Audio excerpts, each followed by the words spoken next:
If you're dealing with prospective clients who sit on the fence, they kick tires, they just take time, or they just simply give you a reason that they need more time to think about it, then you need to update your offer so that it's so good they feel stupid saying no.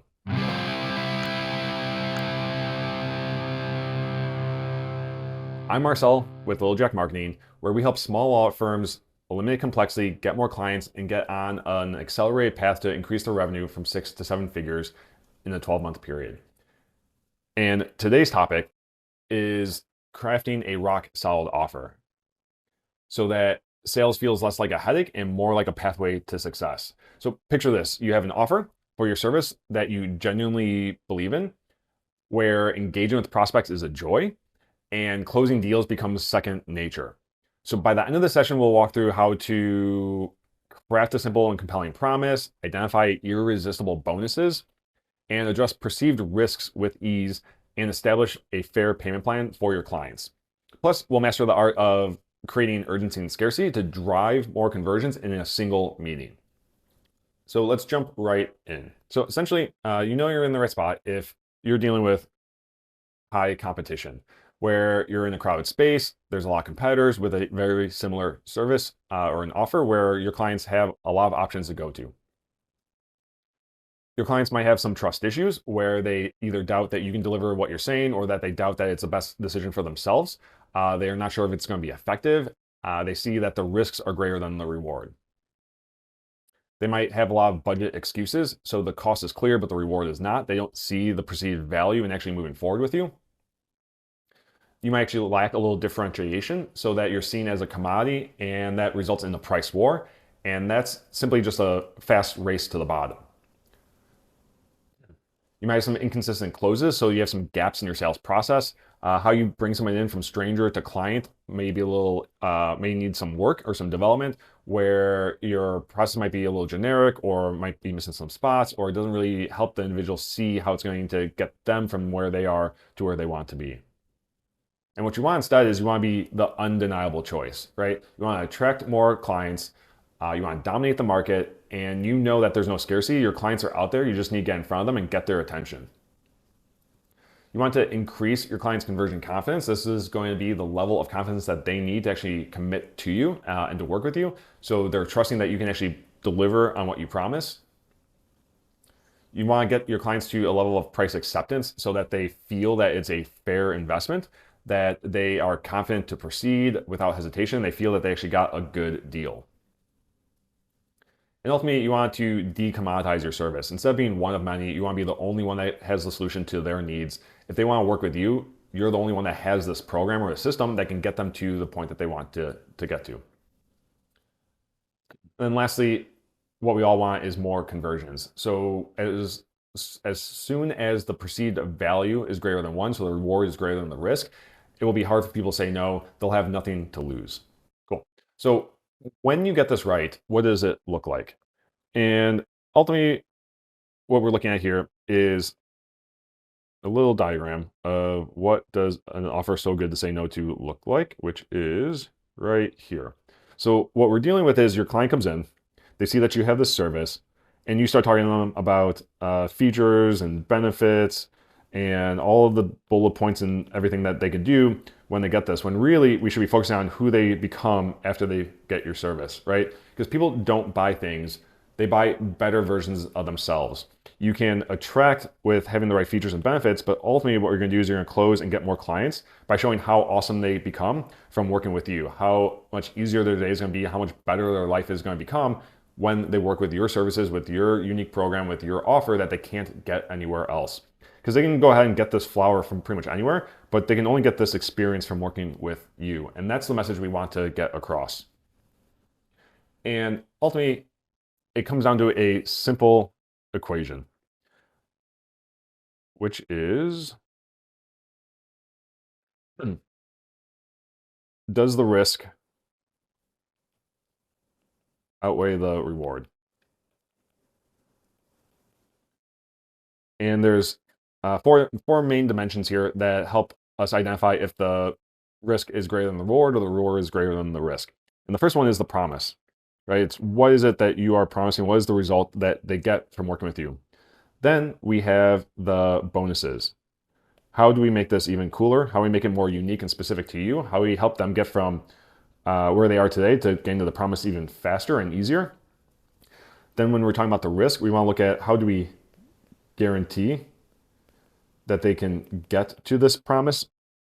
And lastly is what does it cost, or the payment. So how we make this as easy as possible, reducing as much barrier as possible so that we can get them from this side to this side, and making the reward, so the perceived value, greater than 1. Once it's greater than 1, it becomes a no-brainer. There should be no reason that they can't move from, that they can't proceed with you, because now the reward is greater than the risk. And the way we also tip this into your favor is we leverage real scarcity and urgency in your business so that they can make a decision now to get to this reward and this promise even faster and more quickly. Cool. So next up is, how do we actually do this? So what goes into each of those dimensions? So what we're looking at here is, first, we want to sharpen your promise. And I gave some examples here of what kind of goes into your promise. And this is a little homework assignment that you'll do on your own here. But the goals or the dimensions of your promise is that it should deliver a specific result. So what is it that they're actually getting, or what is it that you're moving them to? Whether it's something they want, some frustration that they want to stop, or something that they're aspiring to, or a fear that you're helping them avoid. What time frame does that happen in? Is it 1 day, 7 days, 30 days, 60 days, whatever that time frame is? And remember that small promises are easier to believe and easier to deliver on. So it could be anything from, hey, show up day 1 and we'll help you get on this path to eliminate debt, and you can be debt free in 30 days, assuming you're a bankruptcy attorney. And then it could be something more aspirational of, in the next 6 months, get on this path from debt to wealth and start tripling your savings in 6 months. So some examples of this, some more examples of this could be like a fitness program, which promises thin thighs in 30 days, a business program about getting clients, 20-day new client boot camp. So a specific time frame, what they're getting is new clients, and then what it is, a boot camp, the $1 million business. So that's more aspirational. And then something that's a bit more tangible and concrete could be $10,000 in 10 weeks. So again, it could be a program of how can you increase your revenue by $10,000, and we'll show you how to do that in 10 weeks. From there, we want to talk about what is the guarantee. So we're jumping over to the risk side here. And the dimensions of that, or the goals of the guarantee, is that we want to do 2 things. We want to either remove the risk, so make it so that there is no risk, or reverse it. So after they commit to it, if there's a way to undo it and get back to where they started. So essentially making them whole again, if you're thinking about this like insurance. And the goals here are, we want to reward good behavior. So we can remove the risk by saying, as long as you do A, B, C, or X, Y, Z, we can guarantee you'll get to this end result. It could be more action-based. So if they check off a certain actions or do certain tasks, then you'll guarantee that they'll get the thing that they're looking for. To reverse the risk, it could be like a no questions asked, we part ways, and this is ultimately all to make it safe to start. So again, some examples here. We have $3,000 in extra profit every year, provided you do X, Y, Z. So show up on time, send us your reports, send us your information, participate in every meeting. Then we can guarantee you'll get to this extra profit. To kind of reverse it, you can do something where it's maybe a buyback, where, hey, you can commit at full price, and we'll buy it back from you at full price, plus give you an extra $10 or $100 so that you can get coffee every morning. So what do you have to lose? It could also be a love it or leave it period, where there's no long-term commitment in those first 60, 90, 120 days.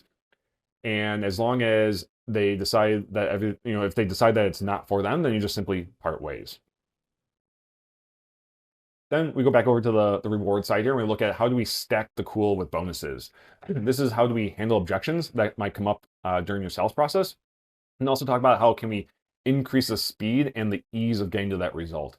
So some goals or dimensions of what we want to look at when you're looking at your bonuses are congruence. So do these bonuses align with the result? Do they actually help you speed up and get to that result faster or easier? So again, these would be like accelerators. Pulling down some objection handlers, so things that you actually deal with on a regular basis. How can you put those in as bonuses to your offer and your service in advance so that they don't even come up during a sales meeting? Maybe even looking at how do you increase sales intimacy and opportunities. So looking for more one-to-one time, or giving people like customizations for the program if they do something in a certain time frame.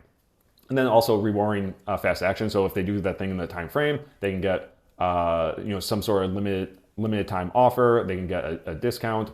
They could get more of the intimacy, so the one-on-one times. Anything you could actually do to make the offer and the promise sound even cooler and make it stand out and be more unique to something that they can only get with you. Then the last of the four main dimensions here is a payment plan. So how we make it easy for them to commit when it comes to their finances. So this could be anything from how much money down is required, how do you break it up, say on maybe a time-based system. So is it how much per week, every 2 weeks, every month? This could be more milestone-based. So at time of signing, a certain percent is due. When we hit another milestone, another percent is due, and so on. Or it could just be a fixed amount where it's first there's 1,500, then 2,000, and then 2,400. And then lastly here is we want to limit supply to raise demand. And ultimately, we do not want to manufacture scarcity and urgency. We want to leverage real scarcity and urgency in your business. And of course, that should be easy when you are a small business, right? Because you can only handle so many projects, you can only take on so many clients. There's only so much of your time. We want to make sure that we're leveraging that correctly and we're building that into your offer to help get people over the hump more quickly in a shorter amount of time. So remember, no fake scarcity. We want to help break this down by chunks or in milestones. So it could be anything from, there's 2 spots in the Accelerator program. If you act now, the first 5 people get a certain bonus or get that extra bonus that we were talking about earlier. It could be a certain start date. So we start on Tuesday, or it's, hey, our next intake is August 4th. So get on this program, start here, and we'll get you up and running and get you to that promise even faster if you make the decision now. Here's the deal. This is what we help businesses do. It's not a silver bullet, it's not a magic wand. It's a systematic program to help you grow your practice by eliminating obstacles that are either getting in your way, slowing you down, or simply stopping you from getting more clients. And even this month, as I record this video, we've now had 2 clients who have closed more deals, brought more traffic, and actually are getting on the path to accelerating their revenue simply by applying some of the lessons that we've taken them through in our Launchpad sessions. And we're on a mission this year. We're looking to help 20 businesses punch through that 7-figure mark in the next 12 months.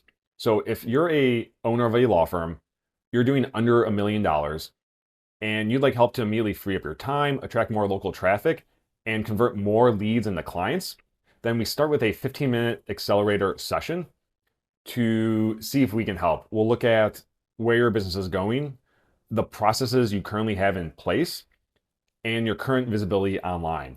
And we'll start to see what's possible for you in terms of free time, a steady stream of qualified leads, and money in the bank in the next 30, 60, or even 90 days. We'll review your traffic, your leads, and your pricing structure, and we'll start to uncover what the number one bottleneck might be that's getting in your way to get more clients. So if we think we can help, we'll talk next steps. If not, we'll just simply point you in the best next direction. So today, head on over to getclients.com to book your 15-minute accelerator session, and we'll see if we can help you and your business accelerate revenue to that $1 million mark in the next 12 months. Thank you.